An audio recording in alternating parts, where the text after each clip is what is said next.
But it definitely was.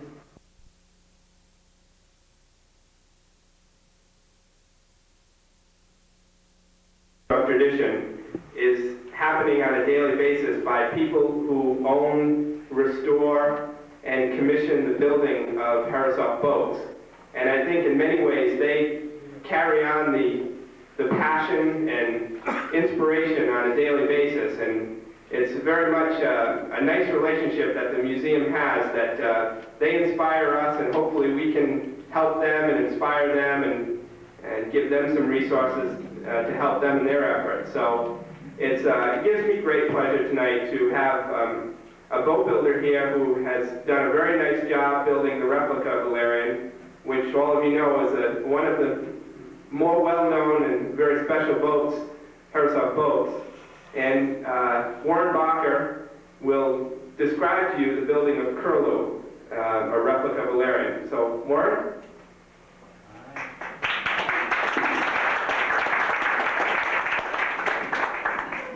Can everyone hear me if I talk at this level? Fine.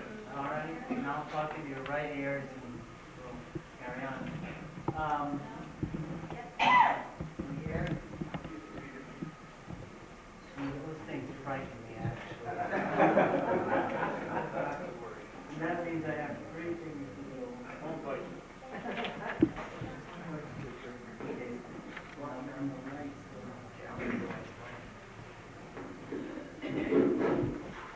all right, I'll try this, and I'll talk away from it and then into it. One word that came up in Mike's introduction was the word replica. Alerion, there was an attempt to build a replica of Alerion by the landing school, and what transpired was sort of a disastrous project. The product was wonderful, but the word replica really took a beating. Because in the eyes of the curator of the art collection, which owns the Herreshoff plan, the word replica meant that if there was a hex-headed bolt somewhere in the boat and it were replaced in quotes, replica, with a square-headed or hex-headed, whichever way you want to mix it up, then it was no longer a replica. If there was a broken screw in the original, you had to break a screw to produce a replica. So right at the outset, I'd like to say that I did not build a replica. We did a reproduction of Alerion. And I also would like to emphasize that it's an interpretive process. Even in that attempt to build a replica, we found out by reading all the sort of the history of that project that curator was very interpretive in his interpretation of what a replica was, and fairly arbitrary. So we're going to use a few words tonight that I think interpretation is going to be a big one. I built an interpretation of Alerion. And as Mike said, Alerion is definitely one of the better known Herreshoff designs. Herreshoff, I'll try to get that right. Nan Herreshoff had it built for himself in the winter of 1912-1913. It took approximately 3 months for the Herreshoff Manufacturing Company to build this boat. It took me approximately 3 years. So they had some facilities that I could not replicate. They had some hands that I couldn't replicate, but we tried to build a fair interpretation of this boat.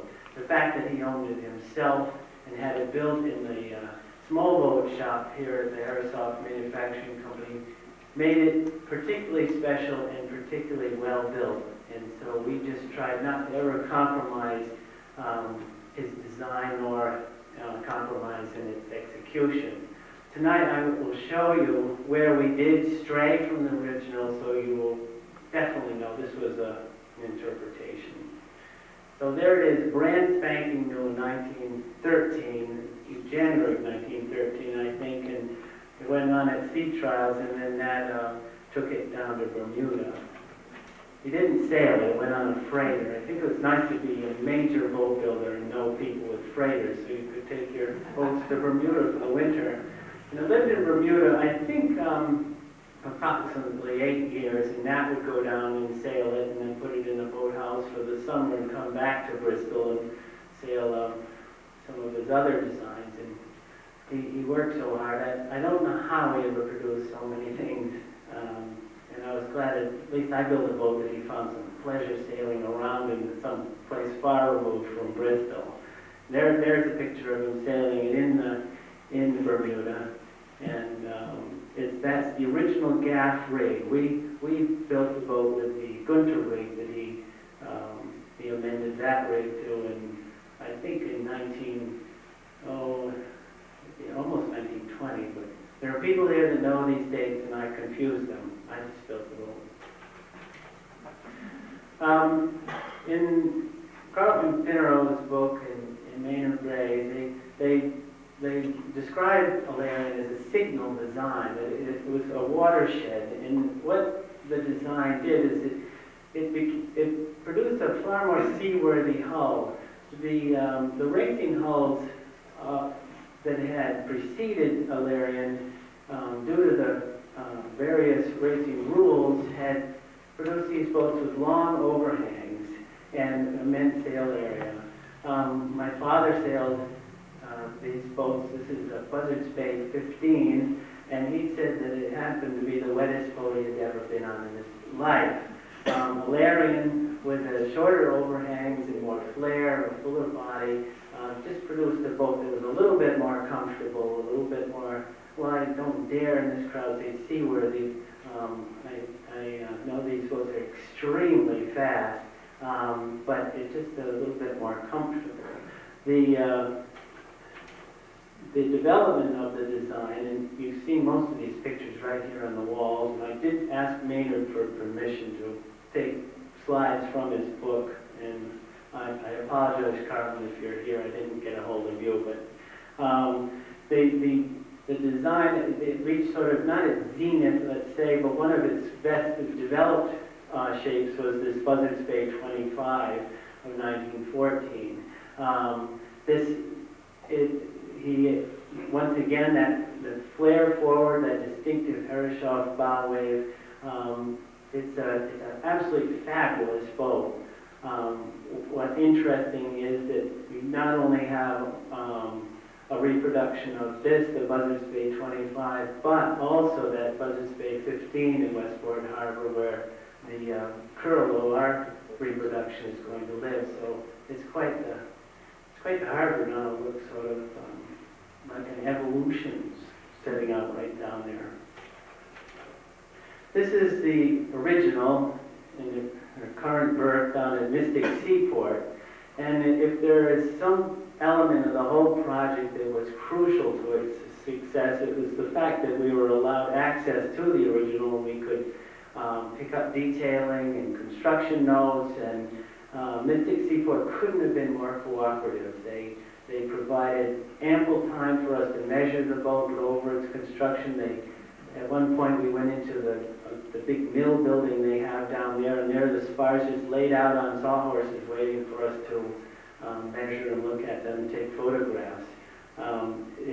It's great. I always began my pilgrimage to Mystic by going to see Alerion, and one of those pilgrimages I happened to have Phip Lee and his wife Amy, and they subsequently commissioned the boat. As I mentioned before, the Herreshoff plans are in the possession of the Hart Nautical Collection at MIT, and when the project, when it started to reach, not fruition, let's say, just at its outset, when Phip Lee mentioned he was very interested in having a boat built, I went to MIT and discovered this box. I heard through the grapevine that Landing School had built a boat and that there might be some information on hand about its construction. And this box is that project. It's all the notes of John Arison, who was the curator at the time, various letters from Maynard Gray, and all these sort of controversial letters by people who thought they could build a boat but ran up against a stumbling block because there was no offset book for building the hull. So it was great just to pour through this box. I did take license and run almost the entire contents through a Xerox machine and paid a small fee to the current curator, Kurt Hasselbach, and we had a lot of information to work with then. The landing school produced their reproduction, and this is probably as close to a replica as you're going to get, in 1987. Fipley and his wife were cruising in their boat in Maine and actually virtually tripped over this boat. It was almost as if it was divine providence or something. The clouds parted, it's pouring rain in this picture, and they were right next to the boat. And so all these things started to make him feel like, well, we've got to go forward with the project. We did find out who the owner was. I found it in that cardboard box, and we contacted him, and here he is. His name is Remington Ted Schmidt, and he's a lawyer from Portland, Maine. He lives on Peaks Island, and he's as eccentric as he looks for a very nice guy. It was cold, but it wasn't that cold. And I was freezing. Once I set eyes on him, I just was frozen. But he was colder than I was, I think, because he couldn't have enough clothes on. But anyway, we went up there, and he took us for a sail, and it was really great. I mean, there's nothing like having the experience of trying out a boat you might want to build. So there it is, sailing in Casco Bay. He showed us the auxiliary power for quite a long time, because the wind sort of ran out, and these lobster boats would come up alongside and say, hey, we want to tow, and no, just want to show them how well this goes. And he carried on for quite a while. We all tried it. And there's Spip at the helm. He looks a little skeptical. I think that maybe he's looking about him and thinking, well, this is going to cost some money, but it was pretty much settled by then that we were going to go for it. This is the original construction drawing.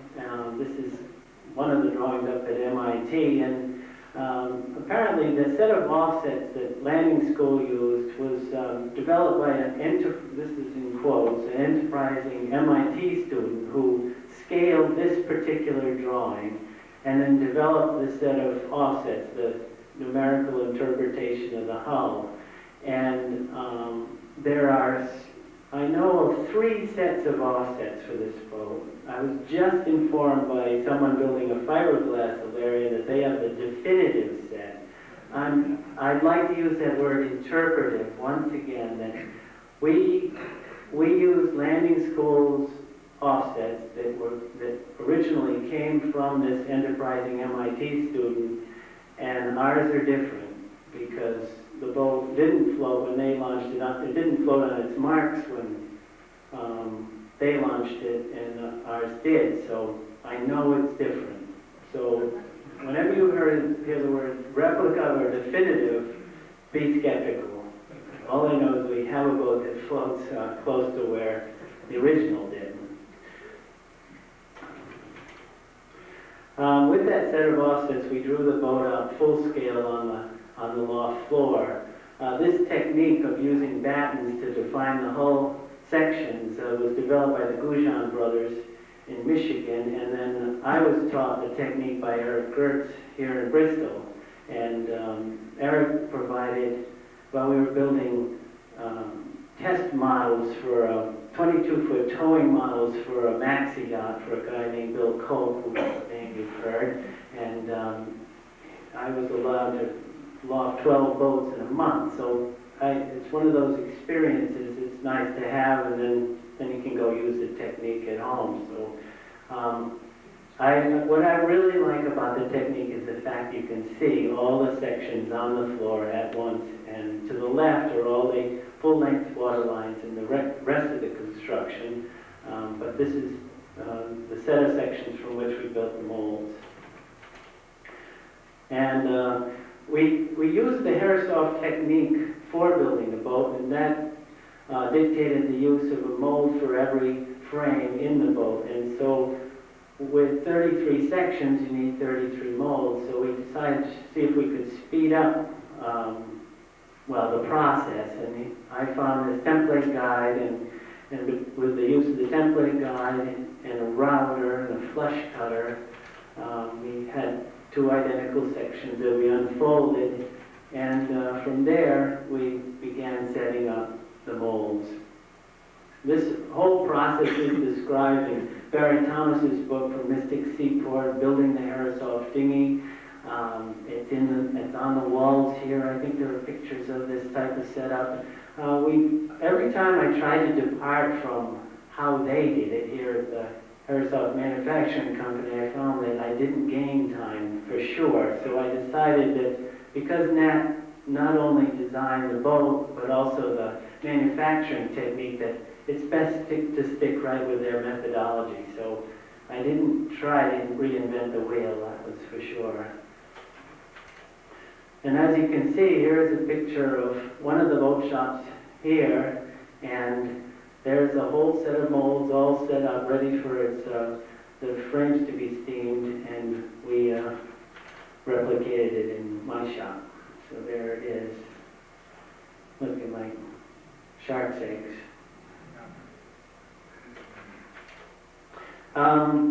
I just like to show how high-tech we've become. We now have this steamer that works really wonderfully. If you have some well casing and drop it in a stove, and you can produce lots of steam. So we had lots of steam and started to bend frame right to those molds. And tying in the ends, here's the stem. Here's another interpretation. The original stem was 2 pieces and steam bend, but I learned that landing school had broken 5 stems trying to do it, so I decided that I would build a built-up or 3-piece stem. You can't really tell in this picture, so I could probably get away with not even mentioning it, but that was the first interpretation right there. We also went out in the woods to find the stern piece so we could tie the stern together, and though this is a nice artistic shot, and it really looks like it's all feasible, we actually couldn't use that piece of boat no matter how many times I tried, and so the actual were built-up pieces. Ignore the planking, I just wanted to show where the parts go. I built this is a male mold for the transom. In the book that I mentioned before, they show a female mold for the transom, but I couldn't figure out how it was done, so I built this thing, and it seemed to work quite well in the end. Here we are, the floor timbers are riveted to the frame ends, and the stems installed, and we're getting ready to put the oak backbone on the boat. There's Dan showing how convenient the Herreshoff technique is. We're about to tie the floors into the centerboard trunk, and he just was showing that you could remove everything and you could paint it and get it ready and then and fasten everything together. Here's the centerboard trunk slipped into the mold, and it's all been, I think that's a mixture of white lead and every other awful thing you could think of, and we then put the keel on. One of the problems with a project like this, especially nowadays, is finding the wood to build any kind of reproduction. Once again, Mystic Seaport came through, and they have this fabulous sawmill there, and we went down and we sliced right directly through this log and discovered that it suffered from severe heart rot. So though it's a great picture and it's a great idea, once again it didn't quite produce. So they sold me a piece of air-dried white oak that they had had for eons. And here it is, just arriving home. And that's my daughter posing. And it's 32 feet long and 4 inches thick, and in the middle, which was the crucial part, it's 16 inches wide. Mr. Parker, are your molds still in existence? Yes. That's what they asked me in Mystic, too. What are you going to do with the mold?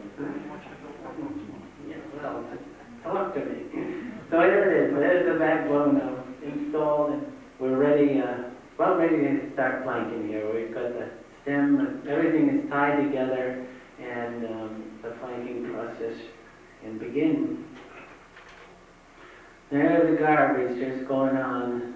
That's a dark photograph, but one thing we discovered, we used little bats to take the plank lines off the original, and there was sort of an anomaly, and I had to drive back to Mystic because there seemed to be an extra plank somewhere, and what we found out was that the garboards have a joint right in the middle, but it's as if they had steelers built right in, and so we had to go and figure out how they did that, and then we knew why, because it would have taken a piece of cedar almost 16 inches wide to make the garboards. And I'm sorry you can't really see what I'm talking about, but I just wanted to say that once again that there were some tricks that we would never have conceived of, and once we saw how they did it, it made things go right along. We didn't invent anything new in terms of planking. It's all traditionally done, spiling, as you can see here, picking the bevels off, and backing them out, and then we just followed age-old techniques and followed them right through for each plank. And plenty of clamps and wedges later, you just hang the plank. It just flew right along. We were amazed how fast we were. Except then we read the book and found out that they probably planked that boat in a week or something, and it took us 3 months. And we thought we were right up, there with these guys, and we figured the scale was about the same, and we could be hired by Nat himself in a second. And then we also learned that these two boats, end for end, are 72 feet long, and so I think we were playing in another park. But we did make progress. Here we are about halfway down. And these guys, I noticed that even though they could plank a boat in a day, they didn't take time to take photographs. So I allowed Dan to take photographs of what he was doing quickly, and then he could get right back on it, because we had to catch up somehow. And there it is, plank down the shear, and as you can see just by the difference in color, there's the Herreshoff, that distinctive molded shear straight. That's a piece of white oak that, once again, Mystic Seaport supplied. It's 26 feet long, and there's no scarf or anything in it. It's a really nice piece of white oak. Back to the stern. I transgressed here too, or not transgressed, I did my own interpretation. It's a mitered transom, and instead of just single planking it with white oak, I actually double planked, which is different from the original. What we're looking for is that little corner up there. See that little bright oak corner? Well, you could make the rest of the transom out of anything you wanted, but that corner had to be oak. So what we did is double plank. There's a layer of 3/8 cedar inside, and then 7/16 white oak outside, so that corner would look just like the original, but slightly different interpretation. There it is. That almost looks like an old picture, but it was the camera. We couldn't figure out anything new about batten sanding, so it was the same old do it by hand and it will come out right. When I worked for Eric Gertz, even as modern as his techniques are, this is how we always finish the hulls, so we've yet to improve on it. Dan, who was my age, kept asking about the young fellas that were supposed to come at this point and really put their heart into it, but we ended up doing it together. Here's another interpretive element of any boat, is where you put the water line. And the owner, Phil Lee, and I were very nervous about scoring the water line into the hull. If the landing school boat didn't float on its marks, what was wrong? The water line or the ballast, or what was it? Well, I just went for it. I just went with what I had gathered from the original, and And lo and behold, when we launched it, it landed right on it. So, I mean, the high, because the boat was dry, but we were parallel. So, lucky thing. Here's another departure. We actually caulked it, whereas the original was just tight seam. And in the various books or monographs about the boat, apparently they just hung it in the slings, and it's nice on a crane if you own the boat, and just left it in the water in the sling, so the boat just rested and swelled up, and then Nat used it. Well, Fifth League doesn't have a crane, and we thought that it might be best if we caulked it, so there you go, another interpretation. And here's Martin Simpson paying the seams to hold the caulking in. And there it is, getting ready for paint. And there it is, red lead on the bottom and just white primer on top sides. And the shear strake is bright, so it's been sealed with varnish and then covered with paper, because we're all getting ready for a bigger process. And that's the day of reckoning. Everybody can roll a boat over, but it's always terribly frightening. At least I find it terribly frightening. And so we borrowed, Eric Gertz loaned me his straps, and we just ran them up through the barn floor up above, and with two chain falls just started to roll the boat over and cleaning the mess up. And there it is, halfway over where it is stuck.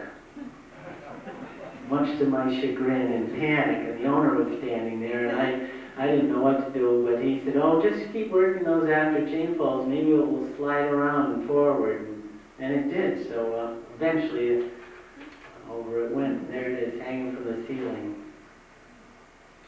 We took out half the molds. It looks like all of them are in, but half are missing at this point. This was so we could retain the hull shape, and so there it is with half the molds sticking out. And this is when you start to see what you've done before. We've torn all the molds out, started to clean up what various things were the sealants and stuff. You could see some of the construction details. There were little brackets where the floors tie into the centerboard trunk. I red-leaded the hole inside of the hull, and then so we wouldn't, as Bill Mill says, red lead has plenty of tubes, and we didn't want to sand it because it's terrible for you, so I just sprayed it white right after that, so we never dealt with the red lead. So there it is, and as you can see, those boards are called crossballs, and they're holding the hull shape, and it just allowed us to work inside, and then we'll lower them for the shear clamp coming up. Just so you think there's activity elsewhere in the shop, up on the loft floor, a fellow named John Calogero picked up all the lines for the ballast keel, and here's the mold being built, and there it is, a nice stout box, all carefully done, carefully coated inside, all set for the foundry. So we sent it off, and this is what we got back. It was sort of this charred ruin of a mold, and there was an equally disgusting looking piece of lead. And so there's John, who made that beautiful mold, and to sort of console himself, he documented what had happened to it. And we wrapped it right back up, and the foundry in Providence had said they would fair it up. And I said, oh, I always fair my own keels because they come out a little bit more like I like them. But when I saw that, we sent it right back. Said, on second thought, maybe you better do it. And for 10 cents a pound, they lost their shirts trying to make it look nice. And then Martin Simpson worked on it for at least a week, I think. He was some chagrin at the end. And then he did a nice job, though. It was really nice in the end. And I put it back in the box and pushed it under the boat with my tractor. And see, the boat's now hanging from the roof again, so we could just, I could just raise it up and down with the electric chain fall so that we could fit it to the keel. There it's being fit. And those closet poles really great for rolling heavy things back and forth across a floor. What all that stuff is on the left anymore. What stuff? That stuff on the left? The lead? That's the lead that came off the top, and the boat's a little light, so maybe that's the reason why. But is that what you want? Yeah. Yeah, on the left is hard work. That's what I'd rather call it. Well, anyway, it finally fit, and so we bolted it on. This is a picture of Sadie. Well, it's the Deadwood and Sadie here at the museum, and I came over and I was allowed to crawl around on the boat and measure things and get ideas, and what I came away with is an interpretation of the Deadwood for Alerion. It pretty much concurred throughout the underbody, except that it's 2 inches deeper. And what I subsequently learned was that that little piece of ballast in the glass case over there that says Alerion on it really wasn't Alerion. It was necessary. It was a piece of inside ballast, and if we were to do it over again, the keel would be 2 inches deeper, just like Sadie's, because the boat is definitely light. And Mike produced a little handwritten piece of information. There were Nat's notes, and it said, well, we added 650 pounds of lead to Alerion to make it sail right. So, but that was after I had cast the keel and everything else. So you learn things a little belatedly sometime in the process, but you learn them eventually. So there's Sadie's Deadwood, and here's a nice piece of Douglas fir from that Weyerhaeuser company across the pond here that was torn down. That's all Doug fir, all glued up. And we tuned it up with a chainsaw.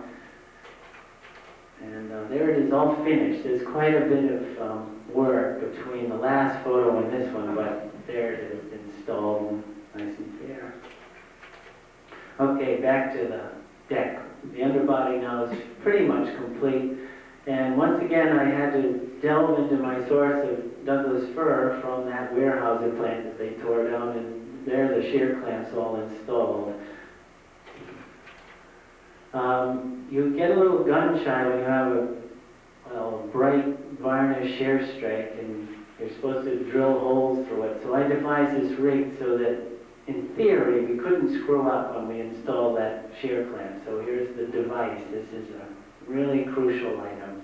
As soon as the drill hits that little copper nail, it jiggles your fingers so you know you've arrived, and you stop pushing on the drill. It worked great. It's just a little scary. Here we are tumbling the deck beams in. It's a method, I guess it's eons old, and so we didn't try to reinvent it. Here we are picking up the long point so we can install the deck beams. And that was fine, that technique, but I couldn't figure out with everything, the Herreshoff technique makes everything cant aft a little bit, which you need not really worry about what I'm saying, other than I couldn't figure out the joint at the top of the frame deck beam shear clamp. So I zipped down with my magic camera, took a picture in the boat, and then came back and replicated it. And it all looks simple, but it just was a little bit mysterious to me. But once again, there's the use of the original is crucial. So we've fitted all the deck beams, drilled them and everything, but then we pulled them out because we needed a little bit more headroom for installing the ceiling. And this is Damon May. He and I installed the ceiling in the boat. And there's a good use of those clamps for a little modification, and those things work great for putting in ceiling. So there it is, sealed up. Now we can finish off deck frame with the deck frame. The cockpit frame's also installed at this point. There it is, a lot more. We'll put them all together now. And that's just a pretty piece of frame, so I always throw this picture in because I like the curve. It took eons to figure that out. We did depart from the original use of plywood.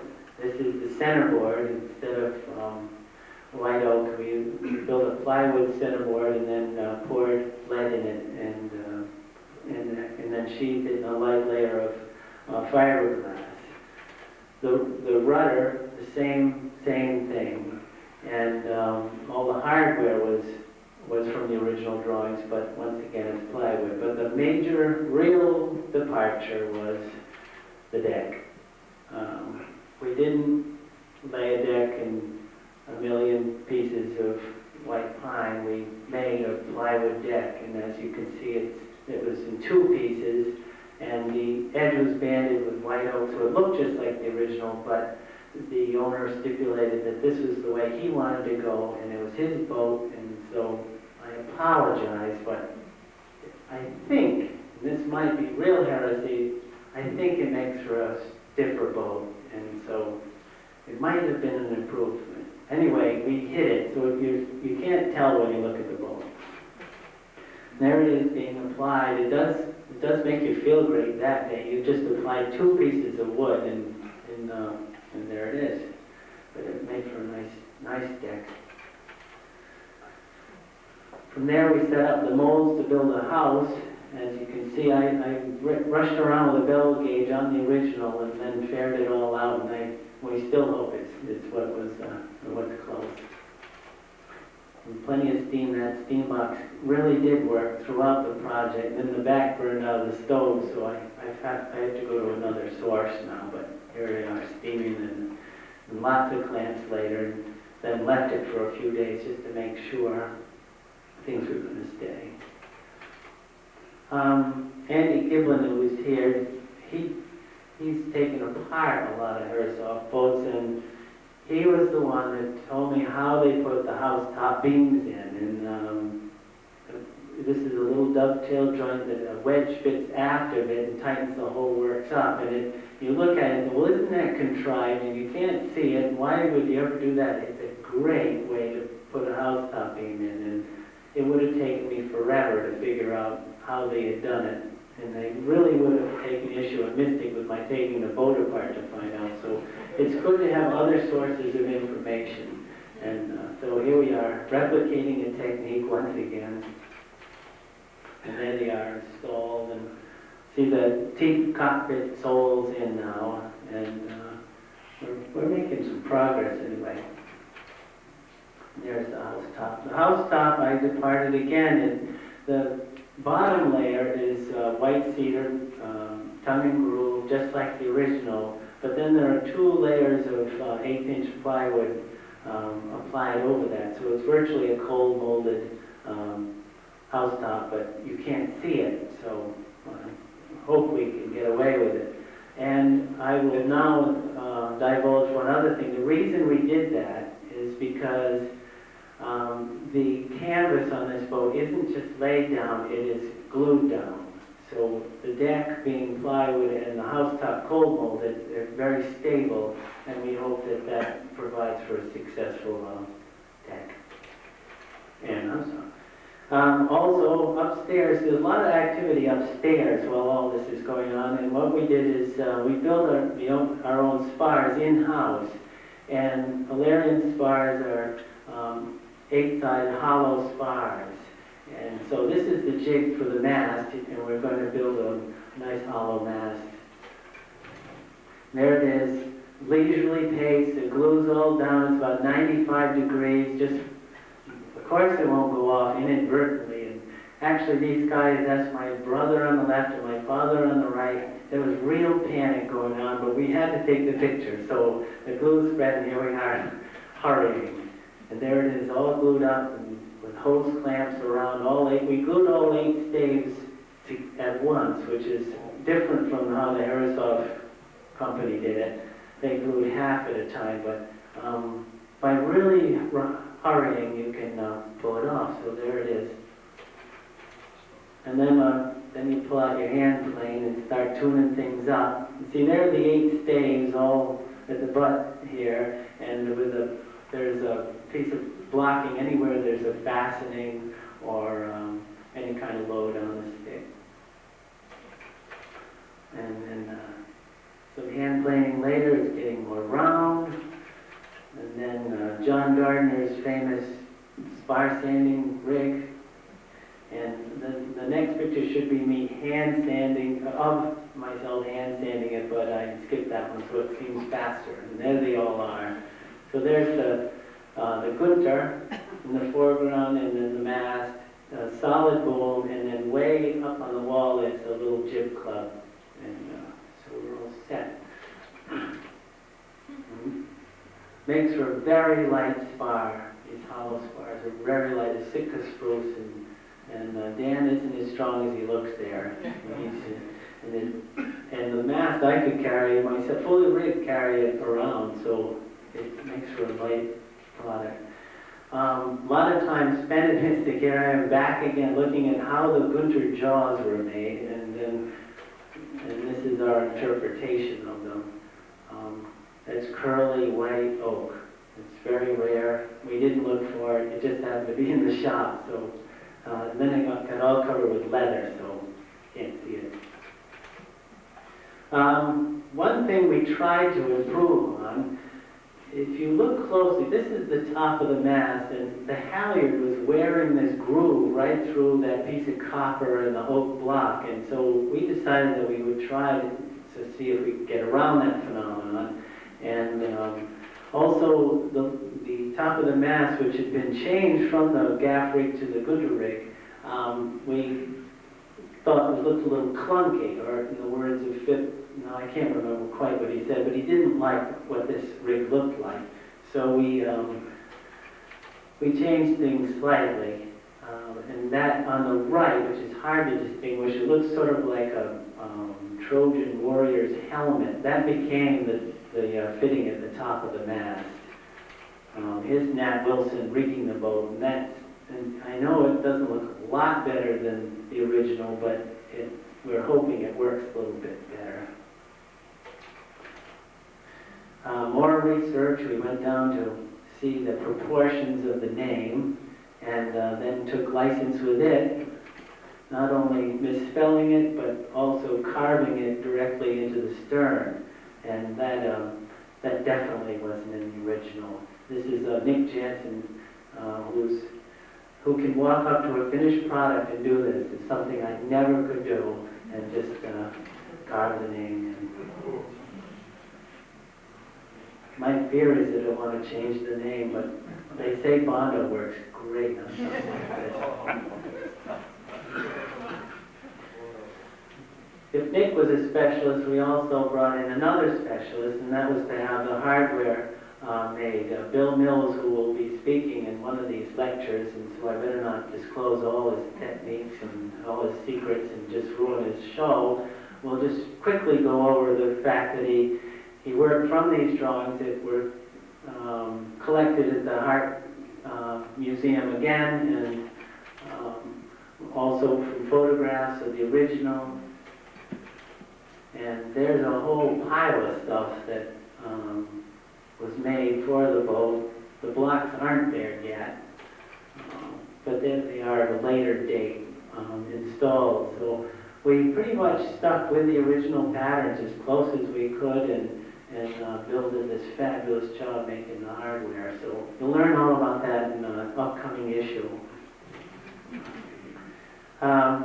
Another specialist that came on was a fellow by the name of Peter Goodrich, who makes Windsor chairs. He's a furniture maker, and as we stole the proportions from the original and replicated them in-house, we started the process of taking that bare cockpit and making a piece of furniture out of it. This is the original once again, and the elusive door. How does that door fit under the seat? And I was so glad to find out that it actually didn't. It always stuck out just a little bit like that. And but Peter worked on it for quite a while, and he started to pull that whole cockpit together. It is so delicate, that cockpit. Everything does have a little bit of give to it. It's definitely light, and it's definitely austere. It sort of reminds me of what that must have been like. But here it is coming together. Martin Simpson, the guy that worked so long on that lead keel, actually made the doors, so he's a man of diverse talent. And the handrails that were removed from the original we put back on after learning that yes, indeed, they were on, because there's a picture that has been, well, it was at Mystic, and I'm sure it's here, and shows in the boat shop, those handrails were definitely part of the boat. So they're not on the boat now, but here they are on the reproduction. And there it is starting to come together.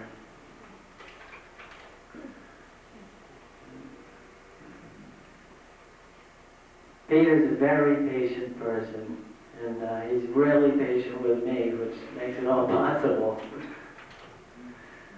Now, of course, the famous green controversy. What is Nathaniel Herreshoff's green? Well, this isn't Nathaniel Herreshoff's green. This is Amy Lee Green. The owner's wife went to Kirby Paint in New Bedford and messed about with paint pigments for a day, and this is the color she came up with. And you'll see in the slides it will change, so you'll have to just sort of make your own interpretation.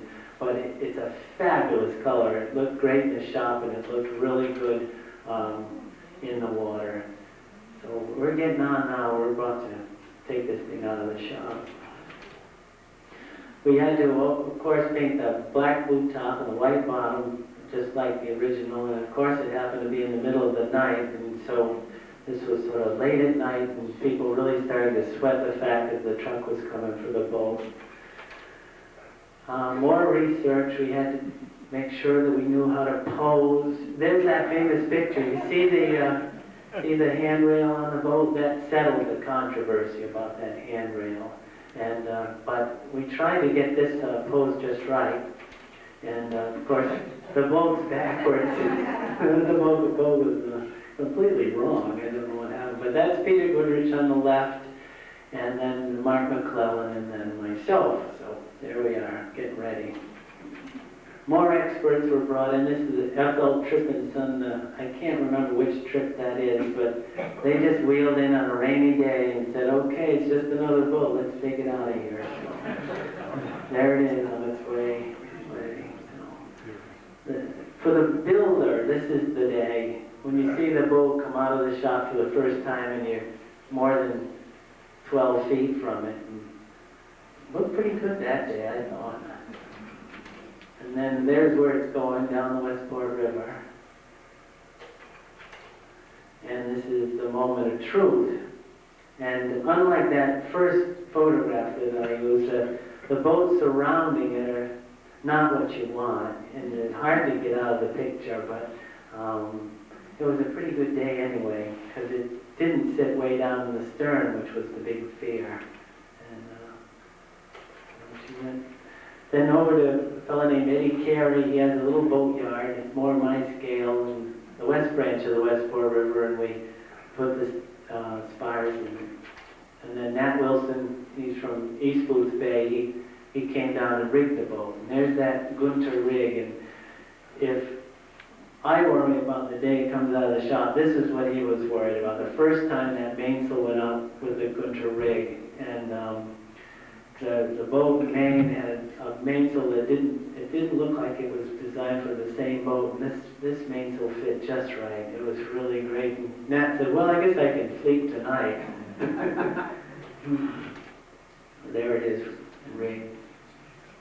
This picture was taken from sort of halfway up the crane. I'm sorry it foreshortens things, but there it is, ready to go. And off he goes.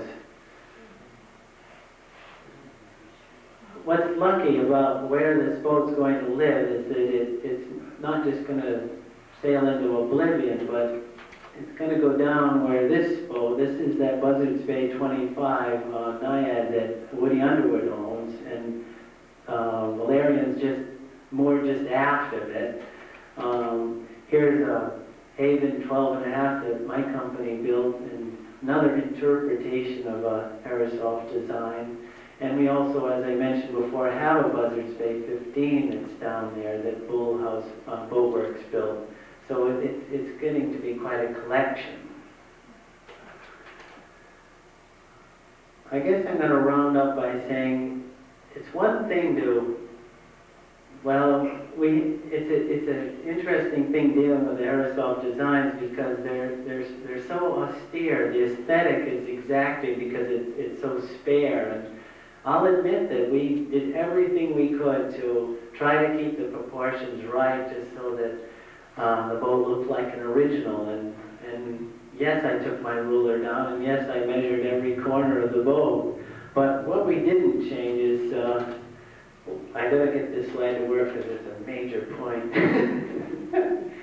But we'll see if we can get it to go down.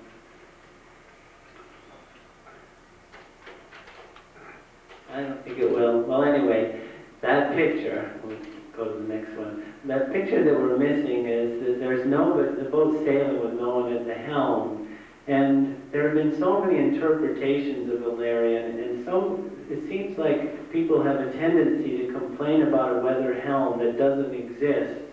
And I think that's where we really tried to stick with the original hull shape, and we didn't have to put a balanced rudder in it. We didn't have to make major changes to the ballasting, and I think that in that it was a fairly good reproduction of the boat, that it sailed like the original. All the monographs that I've read, no one complains.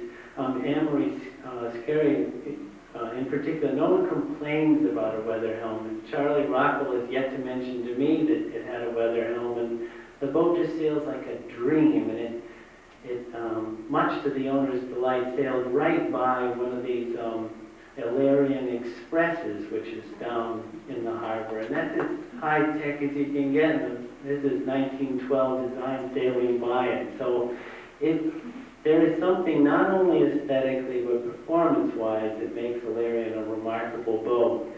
And it's really nice that it's in Westport. I mean, the fact that it's shoal draft and can slide up to an osprey nest and take a peek is a pretty nice thing to have.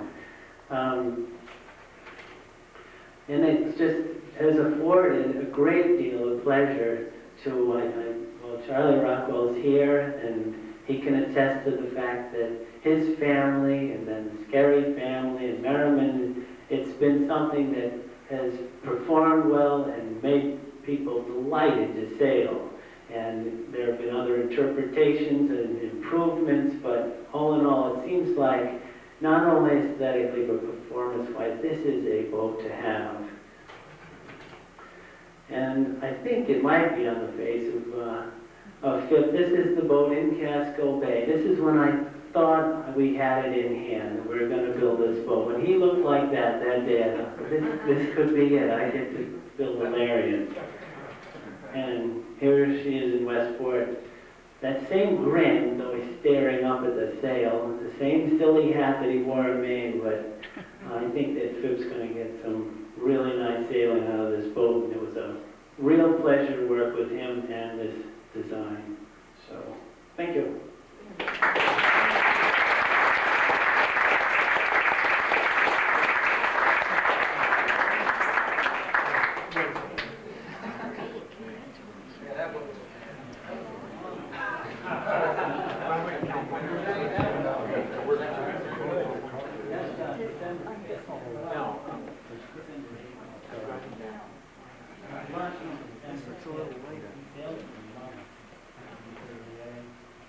I don't think he knows how to sail it one way. Breathing in rain, breathing in.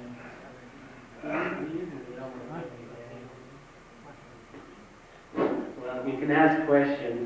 Why, Frank?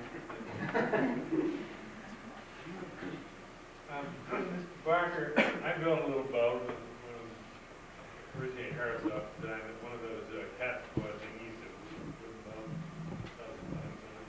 And I was very careful as I was coming off the mold to have pieces cut to which will get the shape exactly the way it was. I found the boat didn't want to change shape. I was quite surprised. Well, I mean, so I thought she'd straighten out or something. sometimes you lose a little, especially if there's a lot of flare. I did, of course, put the braces in, but she didn't seem to need them. Well, that's my fear was the whole thing would collapse as usual, but then you find out that you can pull most of the mold down, it's fine.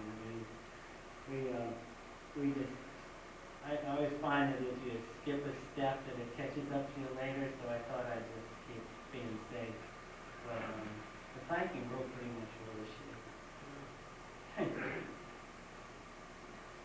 Well, Question, where supposedly are the offsets? well, that's a good question, because apparently Sydney took the offsets with a half model to go here. Yep. And there's a set that I have that's in his hand, and then there's a set that that enterprising MIT student came up with, and then there's a set that Landing School came up with after Lofting it. Then there's my set, and I think that, well, that definitive set that was built, used for that Rummery Marine was using, was come up, and a computer came up with that. I see.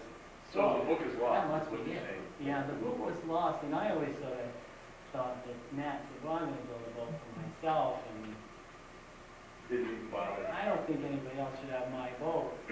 But I'm not sure it was that much of a privilege. Well, they did, I guess they had the molds to build safety on, so they could do that rather than, Yeah. go through the whole exercise. Usually Sydney use the machine, his father's machine on the No, model. I don't know what he used, but there's definitely a set he came up with. So that's always been part of the mystery of Alerion, where that set of rockets went. And, Good marketing. yeah. And what happened was that well, you know this, that when I drew the boat out full scale and then went to Mystic to measure the centerboard trunk, and then came back and tried to fit my measurements into the full-scale drawing, something was awry.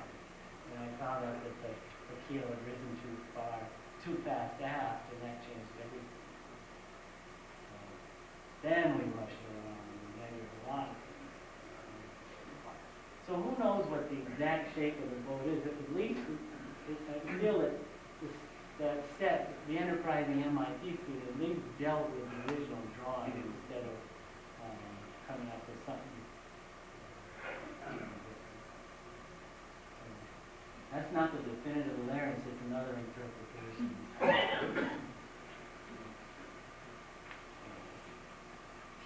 Okay? We did it.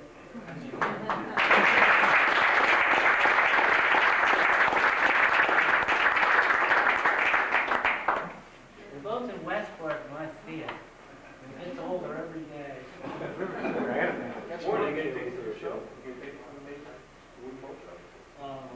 No It's up- plans? It's not mine. It's up to him. No, I don't think so. It will be here next August, right? Yeah, he thought that'd be a good idea.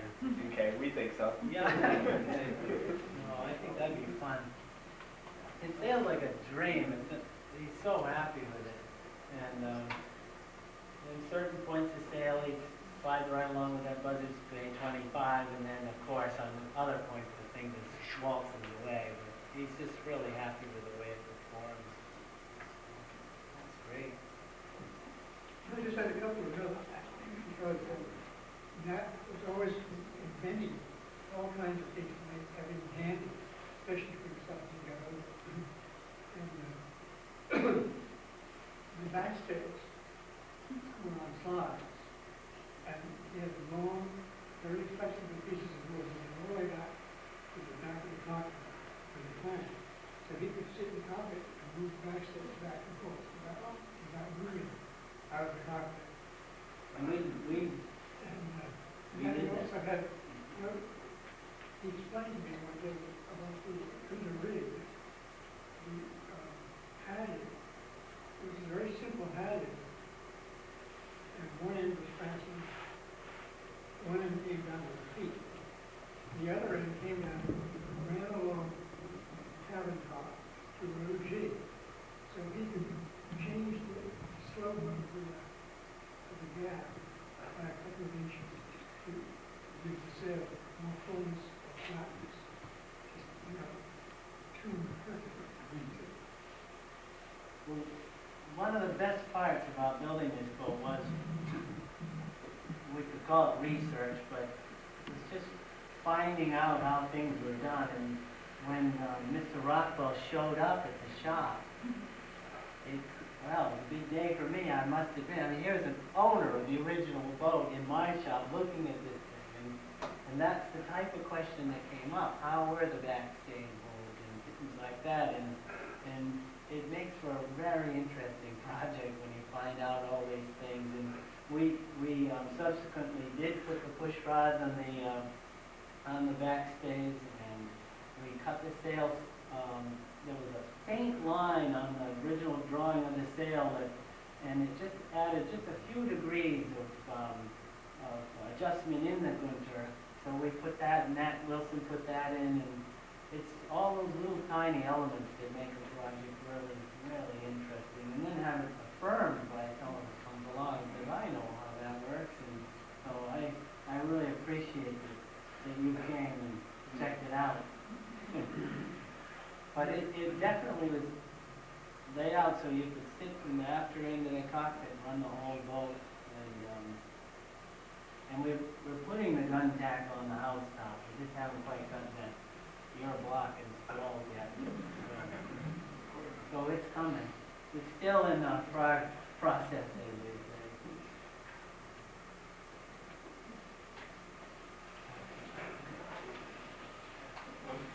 One other, if you don't mind. When you did it exactly the way they did here at the Herreshoff plant, it meant you couldn't rivet it.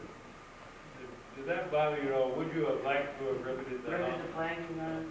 You No, I think riveting's boring. I mean, it would have been know, putting any kind of things in hundreds of thousands of times is boring, whatever way you do it.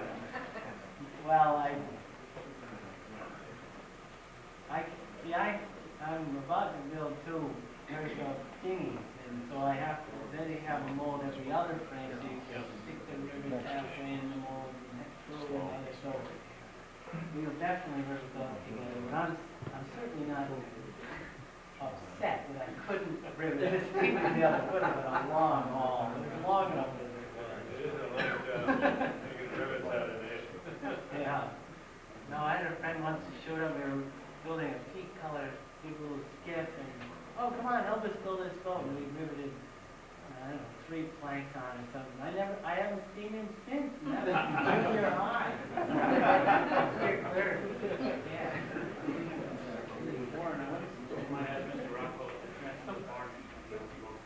It was. Oh, when he owned it. Was the transom varnished when you owned the boat? I don't think so, because I think Nat, when he went to that green, changed that too. That made it that little shade, I think. You don't think she was originally painted green? No, it was white. You wear post-white, post-gas.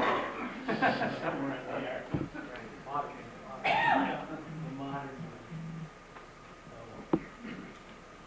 and there's some ancient photograph, and I don't know the source, I just found it in that cardboard box. A copy of it that shows that elliptical transom. They did it pretty early. Probably the Myers, what the hell, they made it. That's very good. The corners are good, so they kept it. Hey, Warren, they like to hear how you built the barn from that Douglas Spur. Oh, Know how you got those timbers? remember the Weyerhaeuser plant that was across the way here? There was this huge Weyerhaeuser plant. Well, I was wearing bare girth, and on my way home, I used to pick up beams and pieces of that place. And then a friend, Adolf Affenrapper, just happened to have a 18-wheel tractor trailer, so we got a lot of beams. Well, so I built the shop to build, not this boat, that's where the shop came from. And then the leftover beams have been cut up for things like shear clamps and deadwood and stuff like that. So it all goes full circle on here, and recycle, everything recycled. It looks official in the pictures, it just doesn't look official outside.